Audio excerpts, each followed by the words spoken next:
I mean, these I will stop on ideals sound like the kind of things that we sort of imagine. They're not ideals, they're necessities. Necessities, okay, fine. Are the kind of things we imagine maybe bigger organisations are going to have, or more established organisations. How do we get this down to the sort of more granular, small business, an accepted culture across society, and businesses in general? How do we get people having those conversations? I think I was having a conversation a few days ago, and we were talking about engagement with key people from a key organisation that I'm not allowed to reveal here.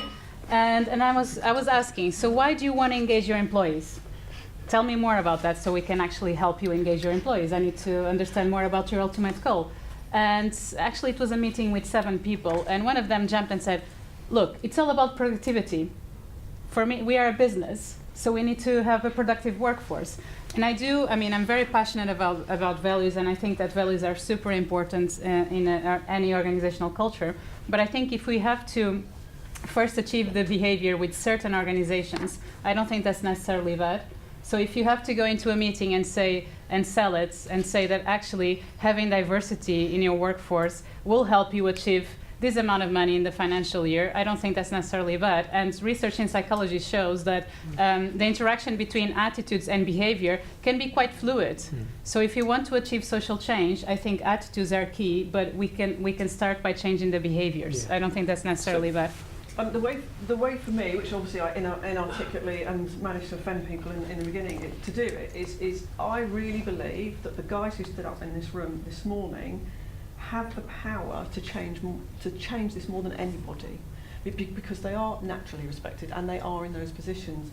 And for me, getting you, and I know the guys in this room are on board, but you guys will have much more ability to change those people's minds than we do, because you're in it. And that's what I was trying to make my point, is that I think we need your help.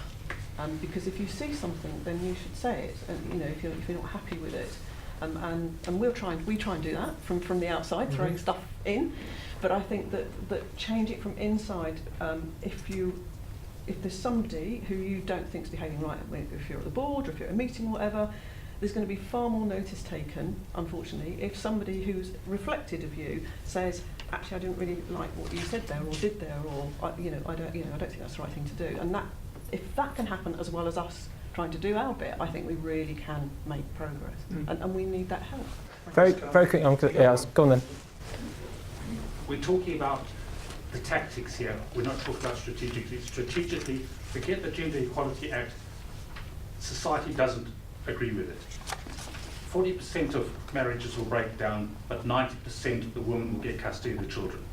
I run a charity now for kids who are about to be excluded to keep them in school. And I was frightened the other day when a 14-year-old boy said to a 15-year-old girl, it's all right for you, you just have to have a baby and you'll automatically get a house. When you've got that at that age, how the hell are we going to get equality? It's frightening. So we've come a long way. I know. We've come a long way, and together. Coming back to what you said about when you entered the workplace. When I entered the workplace, there was a typing pool. All the women were in the typing pool. All the men were in the office. Well, less than that. So